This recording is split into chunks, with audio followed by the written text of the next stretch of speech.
బయటికి వెళ్ళమంటే బయటికి రావటం జరిగింది. ఏం తోచని పరిస్థితులు, ఏం చేయాలో అర్థం కానటువంటి స్థితిలో దేవుని యొక్క సన్నిధిలో ఎంతో కన్నీళ్లు వచ్చాం. అందరూ నిందించారు, అవమానించారు. ఈ గ్రామం కోసం 10 సంవత్సరాల నుంచి నా భార్యను బిడ్డలు ఎంతో కన్నీళ్లు వచ్చానమాట. మాకున్న ధనాన్ని, బలాన్ని, జ్ఞానాన్ని, సమస్తాన్ని దేవుని సేవ కోసం కూడా ఖర్చు పెట్టామన్నమాట.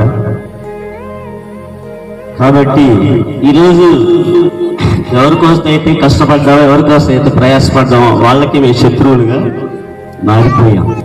ఎవరి కోసం అయితే కన్నీళ్లు గార్చామో, ఎవరైతే ఈరోజు సేవకుని స్థితిలో నిలబడుతున్నారో వాళ్ళే మాకు శత్రువులుగా మారిపోయారు. కాబట్టి ఏదైనప్పటికీ దేవుని మహిమ కోసం అనేక రీతిలుగా మేము మోసపరచబడతాం అన్నమాట.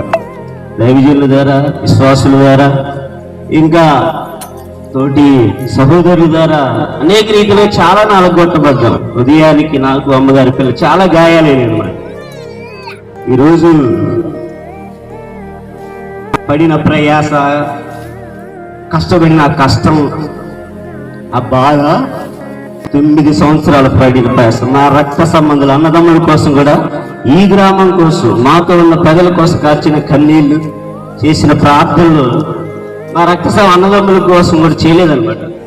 కాబట్టి అంతగా ప్రయాసపడ్డారు. ఈరోజు ఏమైనప్పటికీ కూడా దేవుడు తన గొప్ప ద్వారానే ఈ స్థలంలో నిలబెట్టాడనమాట. కాబట్టి మా కోసం ప్రార్థన చేయండి. ఏదైనప్పటికీ దేవుని సేవలోనే ఉండాలని మా జీవితం మేము సమర్పించుకున్నాం, నేను, నా భార్య, నా బిడ్డలు కూడా. కాబట్టి ఎన్నో ప్రతికూల పరిస్థితులు, చాలా రీతిగా పోరాటాలు ఎదుర్కొన్నా కానీ ఎవరికి చెప్పుకోలేదు. కానీ కొంతమందికి తెలుసు, కొంతవరకే తెలుసు, కానీ ఎక్కువ శాతం తెలియదు అనమాట. కాబట్టి మా కోసం ప్రార్థన చేయండి. దేవునికి నమ్మకంగా పనిచేయాలని, ఇంకా ప్రయాసపడాలని, నేను, నా బిడ్డలు ఇద్దరు కూడా మీరు దేవుని సేవలో నిలబడాలని, మా పట్ల కలిగిన ఉద్దేశాలు, ప్రణాళికలన్నీ కూడా దేవుడు నెరవేర్చాలని మీరందరూ కూడా ప్రార్థన చేయాలని మనసారా కోరుకుంటా ఉన్నాను. కాబట్టి ఇక కొద్ది సాక్ష్యం ద్వారా దేవునికి సమస్త మహిమ కలుగునుగా.